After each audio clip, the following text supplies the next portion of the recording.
বৌদি বলল, কিরে কি করছিস বলতো, কিছু কি অসুবিধা হচ্ছে? আমি বললাম, তুমি আমার জন্য আজ যা করলে তা আমার সারা জীবন মনে থাকবে। হ্যালো বন্ধুরা, তোমাদের জন্য আজ আরও একটি নতুন ভিডিও নিয়ে হাজির হলাম। আজকের ভিডিও পুরো দেখলে বীর্য মাথায় উঠে যাবে। আজকে আমি বলবো স্যারের বউ মানে আমার বৌদির সাথে ঘটে যাওয়া গোপন কাহিনী। চলুন ভিডিওটি শুরু করা যাক। আমি অভিষেক, আমি তখন চাকরি বাকরি কিছু পাইনি, সবে যৌবনে পা দিয়েছি। সে সময় এত অ্যান্ড্রয়েডের মাতামাতি ছিল না, সবে মার্কেটে এসেছে। যৌবনে বিভিন্ন শখ জাগে ছেলে মেয়েদের, আমিও সেই দলেই পড়েছি। শখ হলো কম্পিউটার শিখব। আমার বাড়ি থেকে কিছু দূরে সেন্টার, ভর্তি হলাম, তাড়াতাড়ি শিখতে লাগলাম। এভাবে 1 বছর পর স্যার আমাকে বললেন, তুই এখানেই বাকি স্টুডেন্টদের শেখা, তোর কালচার হবে আর কাজ ও শিখবি। আমিও সেখানে কাজ করতে শুরু করলাম। এভাবে কাজ করতে করতে স্যারের বাড়ির লোকজনের সাথে পরিচয় হয়ে গেছিল। ওরা বাড়িতে দুজন, স্যার ও তার স্ত্রী, নতুন বিয়ে হয়েছে, বাচ্চা কাচ্চা হয়নি। দুজনের সুখের সংসার। এভাবে ওদের সাথে বেশ বন্ধুত্বপূর্ণ সম্পর্ক গড়ে উঠল। পুজোতে একসাথে ঘুরতে যাওয়া, শীতকালে পিকনিক করা, সিনেমায় আড্ডা, এইসব চলতে লাগলো। স্যার এই কম্পিউটার সেন্টার চালানোর পাশাপাশি অন্য একটা ব্যবসা শুরু করার জন্য কিছু দিনের জন্য বাইরে যাবেন। কথা একদিন তিনি আমাকে বললেন, স্যার বললেন, আমি তো কিছু দিনের জন্য বাইরে যাচ্ছি, তুই কদিন এই সেন্টারটা খোলা বাচ্চাদের শেখানো বন্ধ করা পারবি তো করতে? আমি বললাম, আপনি কোনো চিন্তা করবেন না, আমি ঠিক কাজ ঠিকভাবে করব। স্যার বলল, তোকে আর একটা কাজ করতে হবে। আমি বললাম, কি? স্যার বলল, তোর বৌদিকে দেখিস, যদি কোনো দরকার লাগে সাহায্য করিস। আমি বললাম, আচ্ছা ঠিক আছে। বাইরে ভালো মানুষ সেজে থাকা, আমি তো হাতে চাঁদ পেলাম। মনে মনে শয়তানি হাসি হেসে আমি নিজেকে বললাম, এত দিনে সুযোগ পেলাম। বৌদি দেখতে বেশ সুন্দরী, 5 ফুটের মতো উচ্চতা, ফর্সা রং, চুলটা কোমর অবধি, টানা টানা চোখ, মুখটা একটু চারকোনা টাইপের। ফিগারটা বাংলা সিনেমার হিরোইনের মতো, স্বভাব বেশ মিশুকে টাইপের। আগে যখন ঘুরতে যেতাম আমরা, ও বৌদি বেশ গল্প করত এবং বারবার হাসির ছলে আমার গায়ে ঢলে পড়ত। ব্যাপারটা আমি অনেকবার লক্ষ্য করেছি, কিন্তু কোনোদিন রিয়াক্ট করিনি সেরকম। কিন্তু মনে মনে এই বৌদিকে ভোগ করার ইচ্ছে দিনের পর দিন পল হতে লাগল। একবার দোল উৎসব উপলক্ষে আমরা শান্তিনিকেতনে গেছি। সেখানে দোল খেলতে খেলতে বৌদি প্রথম আমাকে রং মাখায়। আমি যখন রং মাখাতে যাই তখন ভুল করে আমার হাতটা বৌদির অন্য জায়গায় পড়ে যায়।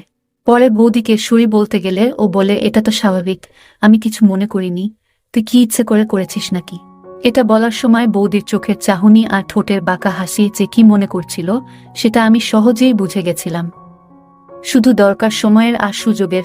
যাই হোক, দাদা গেছে বাইরে, এখন 15 দিনের আগে আসছে না।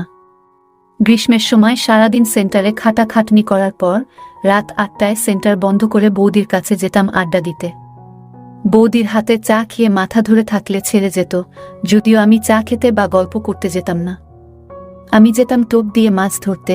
একদিন সন্ধ্যা থেকেই মেঘ গুড় করছে, কিন্তু বৃষ্টি নামছে না, গুমোট হয়ে আছে পরিবেশ।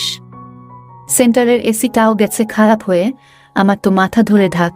8টায় সেন্টারের ঝাঁপ নামিয়ে বৌদির কাছে গেলাম চাবি দিতে। সবে বৌদির বাড়ি ঢুকেছি আর শুরু হলো বৃষ্টি। 2 কাপ চা নিয়ে দুজনে বসে পড়লাম বিভিন্ন গল্পতে। গল্পের ফাঁকে কারেন্ট চলে যাওয়ায় বৌদি একটা মোমবাতি জেলে নিয়ে আসে এবং আমার পাশে বসে। বাইরে অঝোর ধারায় বৃষ্টি হচ্ছে। এবার সামনে কোথাও করকর শব্দ করে একটা বাজ পড়তেই বৌদি ঝাঁপিয়ে আমার কোলে উঠে বসল। বৌদি কিছু ফিল করায় নিজেকে সামলে নিয়ে আমার কোল থেকে নেমে আবার আমার পাশে বসল। এবার আমার ভেতরের শয়তানটা আর বাধা মানছে না, মনে হচ্ছে এখনই এই সোফাতে ফেলে মজা করি।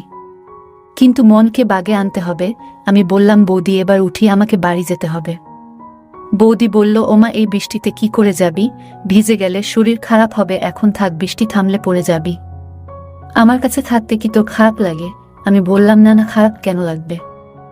এই বৃষ্টির যা অবস্থা, সারা রাতেও থামবে কি না সন্দেহ হয়। বৌদি বলল, না থামলে থামবে না, আমার কাছে থাকবি। তোর স্যার ও বাড়ি নেই, একা থাকতে কেমন লাগে? একজন থাকলে ভালো লাগবে। তখন রাত 10টা বেজে গেছে, বৃষ্টি থামার কোনো চিহ্ন নেই, তার সঙ্গে ঝোড়ো হাওয়া আর বিদ্যুৎ। বৌদি রাতের খাবার আগে থেকেই বানিয়েছিল, রুটি আর চিকেন খেয়ে আরামে বসেছিলাম সোফাতে। বৌদি ধোয়া মোছা করে আমাকে বলল, শোন, তোকে এই অবস্থায় আমি ছাড়ব না, তুই আজ এখানেই শুয়ে পড়ো। আমি নেকা সেজে বললাম, এখানে তো একটাই খাট, শুতে অসুবিধা হবে। বলে রাখি, বৌদিদের বাড়িটা খুবই ছোট, ভাড়া বাড়ি, মালিক অন্য জায়গায় থাকে। একটা কিচেন, বাথরুম, একটা বারান্দা, সেখানে সোফা, টিভি আর একটা ছোট বেডরুম। বৌদি বলল, তুই আমার পাশেই শুবি, তোর তো খারাপ চিন্তা নেই আমাকে নিয়ে। আমার যখন তোর পাশে শুতে অসুবিধা নেই তখন তুই আর নাটক করিস না। রাতে এক বিছানায় শুব এটা শুধু কল্পনা করেছি মাত্র। পাশে সত্যি করে এমন একটা রসভরা বৌদি শুয়ে আছে, এটা ভেবেই আমার খুব আনন্দ হচ্ছে। বৌদি বলল, কিরে কি করছিস বলতো, কিছু অসুবিধা হচ্ছে? আমি বললাম, তুমি আমার জন্য আজ যা করলে তা আমার সারা জীবন মনে থাকবে। বৌদি বলল, ধুর পাগল ছেলে, ওসব বাদ দে, এখন ঘুমিয়ে পড়। শুয়ে পড়লাম কিন্তু কিছুতেই ঘুম আসছে না। আমি বললাম, বৌদি একটা সত্যি কথা বলতে কি, তোমাকে আজ অনেক সুন্দর লাগছে। বৌদি বলল, আজ কেন? আগে বুঝি আমাকে সুন্দর লাগতো না? আমি বললাম, তা না, আজ একটু বেশি সুন্দর লাগছে তোমাকে। বৌদি বলল, যাও, আর পাকামো করতে হবে না, এখন ঘুমাও। আমার মাথায় খারাপ চিন্তা তখন ঘুরে বেড়াচ্ছে, কিন্তু আমি বৌদিকে বলতে পারছি না। এইসব ভাবতে ভাবতে কখন যে ঘুমিয়ে পড়েছি আমি জানি না। সকালে ঘুম থেকে উঠে ফ্রেশ হয়ে চা খেয়ে সেন্টারে চলে গেলাম। সেন্টারের সারাদিন কাজ করে 6টার দিকে সেন্টার বন্ধ করে বৌদির কাছে গেলাম। আজকেও বৃষ্টি হবে মনে হচ্ছে, তাই বৌদি বলল আজকেও থেকে যেতে। আমিও থেকে গেলাম। মনে মনে ভাবছি, আজকে যে করে হোক বৌদিকে পেতে হবে, কেননা কালকে স্যার চলে আসবে, আর স্যার এলে আমি আর পাবো না। আমরা খাওয়া দাওয়া করে শুয়ে পড়লাম।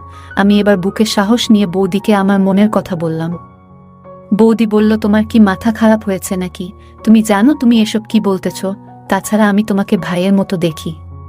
বৌদি বলল, এসব ঠিক না, আর আমি তোমাকে কোনোদিন ওরকম চোখে দেখিনি। আর কেউ জানলে আমার তো সর্বনাশ হয়ে যাবে, আমার ঘর সংসার সব শেষ হয়ে যাবে। আমি বললাম, তোমার কি মাথা খারাপ নাকি? আমি কেন কাউকে বলতে যাব? এসব কেউ জানতে পারবে না। তারপর আমার জেদের কাছে বৌদিকে হার মানতে হলো। অবশেষে বৌদি রাজি হলো। আজ আমি আমার এত দিনের চাহিদা মিটাচ্ছি। আমার যে কি আনন্দ হচ্ছে বলে বোঝাতে পারবো না। বৌদিকে দেখে মনে হলো বৌদিও খুব মজা পাচ্ছে। আমরা আনন্দের সাথে খারাপ কাজ করে চলেছি। কিছুক্ষণ পর বৌদি আবার জিজ্ঞেস করে, আচ্ছা আমরা যা করছি তা কি ঠিক? আমি বললাম, তুমি এত ভেবো না তো, এখন শুধু মজা নাও। কিছুক্ষণ পর আমি আমার কাজ সেরে বাথরুমে চলে গেলাম। বাথরুম থেকে ফ্রেশ হয়ে আবার রুমে ফিরে এলাম। বৌদিও ফ্রেশ হয়ে এলো। তারপর আমরা দুজন ঘুমিয়ে পড়লাম। পরের দিন স্যার বাড়ি ফিরে এলো। তারপর থেকে আমি সুযোগের অপেক্ষায় থাকতাম। যখন স্যার বাড়িতে থাকতো না, আমি আর বৌদি মজা করতাম। এইভাবে আজও পর্যন্ত আমাদের সম্পর্ক চলতে আছে। আজও পর্যন্ত কেউ জানতে পারেনি। আর হ্যাঁ, তোমরা যেন কাউকে বলো না। যাই হোক, আজকের ভিডিও এই পর্যন্ত, এবং কালকে ভিডিওতে শিক্ষিকা ও ছাত্র এর এক নতুন গল্প তোমাদের সামনে তুলে ধরব। যদি আমাদের ভিডিওগুলি ভালো লাগে তাহলে লাইক, কমেন্ট এবং শেয়ার করুন। আর সবার আগে ভিডিও পেতে আমাদের চ্যানেলটাকে সাবস্ক্রাইব করুন এবং পাশে আসা বেল আইকনটি বাজিয়ে দিন। সবাইকে ধন্যবাদ।